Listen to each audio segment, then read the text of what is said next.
They're interested in their power. They're not interested in our freedom. There you go. And speaking of the law itself, and it goes all the way up to the Supreme Court, and something that I've wondered, I've got a couple of questions for you on this, Judge, is number one, can Supreme Court justices or even circuit federal judges or federal judges, any of the three, can they be removed, and how?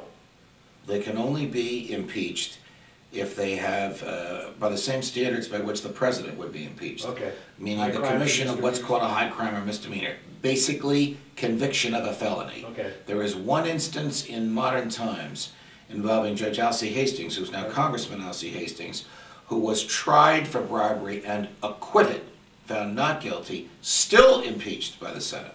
In my opinion, that was an unconstitutional impeachment, but the Senate... Double jeopardy? No, not double jeopardy, but he hadn't committed a high crime or misdemeanor. Okay, they basically impeached him because they felt he should have been convicted. Oh, okay. But once he was acquitted by the jury, that's the end of it. So with the exception of that, the judges that have been removed from office have been those who have been convicted of crimes. Look, the Constitution intended that the judiciary be the anti-democratic branch of government. If we didn't have lifetime judges who didn't give a hoot about what the public opinion was, then there would be nothing to prevent the tyranny of the majority, which could take our freedoms and take our property by popular vote. Only an unelected, life-tenured judiciary could stop that from happening. And untouchable. Yes. See, it was my opinion, and I'm not very educated, but the only way to interpret the Constitution is by what the founders said and wrote. Well, I agree with that. But if you were to make it a crime for a judge to take something else into account, no one would be a judge. Yeah. Okay, well, I'm set straight on that one. Thank you. Let's move it on to the next thing. A while back, President Obama signed an executive order, and I believe 12425 is the number on it. And what it did, I don't know if you're aware of this or not, but it elevated Interpol in the Department of the Treasury, I believe, and they're now immune from any search and seizure by any federal government.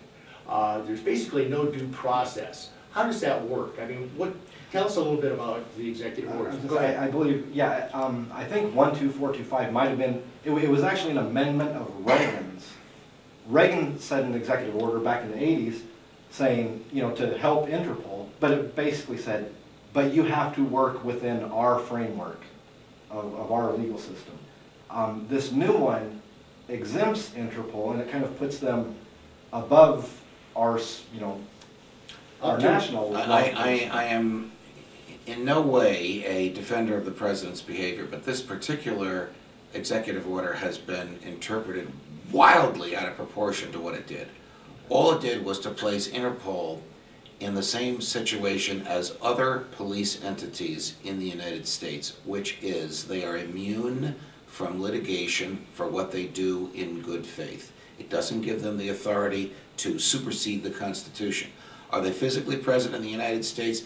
Yes, they are physically present in the United States. Do they enforce law? No. Do they carry guns? No. Do they have badges? No. Do they arrest people? No. Are they physically here? Yes. They work with foreign governments here, and they work with the United States government. Would I have signed that executive order? No. Does it do the horrible things that a lot of people that agree with us fear that it has done? It doesn't. Okay, good. Yeah, that's good to get. Good at it. To get an actual legal perspective of that, because yeah, there are people see that and they jump to a conclusion that might not be. I mean, do you have to worry about some foreign police official knocking on your door and stripping you of your constitutional rights? Only if the federal government doesn't enforce the Constitution, which would be to arrest someone who did that. Okay, that's a relief to know. Yes. To help, you know. Because there's a lot of things out there. President's personal reputation for lack of fidelity to the Constitution is so extreme that it has bred an undercurrent of views that almost everything he does in many instances is worse than it really is. In my opinion, George Bush's lack of fidelity to the Constitution was second only to Abraham Lincoln's. It was horrendous. Yes. But a lot of what he did didn't touch the average, everyday American. Most people don't come across the Patriot Act. Most people are not the victims of NSA spying. If they are, they don't know it. In the case of President Obama, the decisions are more common, more everyday, and seem to touch all of us in deeper and more profound ways because it involves the use of our property, our money, our assets.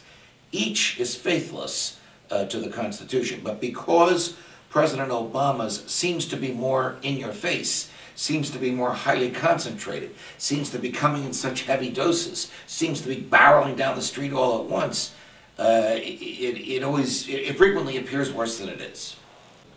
All right, Judge, one final question, and we're going to let you go rest and get ready for tomorrow night's symposium that we're all going to attend here in Omaha.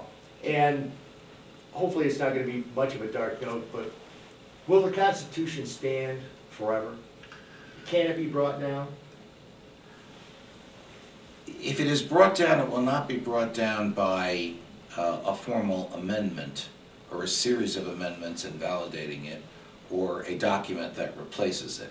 It'll be brought down by the slow, gradual wearing away of individual liberties and of its guarantees. If you look at the work that Beck has done, if you look at the work that I've done, if you look at the work that Professor Randy Barnett at Georgetown has done, we have chronicled, Tom Woods and Kevin Gutzman have done as well, we have all chronicled the way in which these things have slowly happened over the years. I mean, the loss of liberty rarely happens overnight. It could, with an invasion. But throughout history, the great losses of liberty have all been gradual, slow, and with popular approval, because the government finds a bogeyman, somebody that it wants everybody to hate. And in an effort to get rid of that hated thing or person, it changes the laws. That's the way I think the Constitution will eventually go away. Do we still have a Constitution? On paper, we do. And we still have some judges who will enforce it. But we have a cavalier attitude in the government that it can write any law, regulate any behavior, tax any event, whether authorized or sanctioned by the Constitution or not. And that's a very dangerous state of affairs. So it's up to we, the people, to keep the blowtorch to the feet of these politicians and judges to make sure that they do follow the Constitution. Yes, it is. Yes, it is. The movements like what you folks are doing here in Nebraska and the good people that I'll be speaking to tonight and tomorrow, and the tea parties throughout the country are made up of people who've had enough, who have read the Constitution, who understand it, and who can go to these town hall meetings and actually challenge members of Congress on it. I've never seen that happen before in my lifetime, and that's a good thing. Me too, Judge. I tell you what, thank you very much. My pleasure. Guys, this is Judge Anthony Napolitano, and he's written, Andrew Napolitano. I'm going to change him to an Irishman yet. But he's written a great book, The Constitution in Exile. Pick it up. You can get it at your favorite bookstore. And America, pick up the Constitution. I'm W.A. Mitchell. Carry on.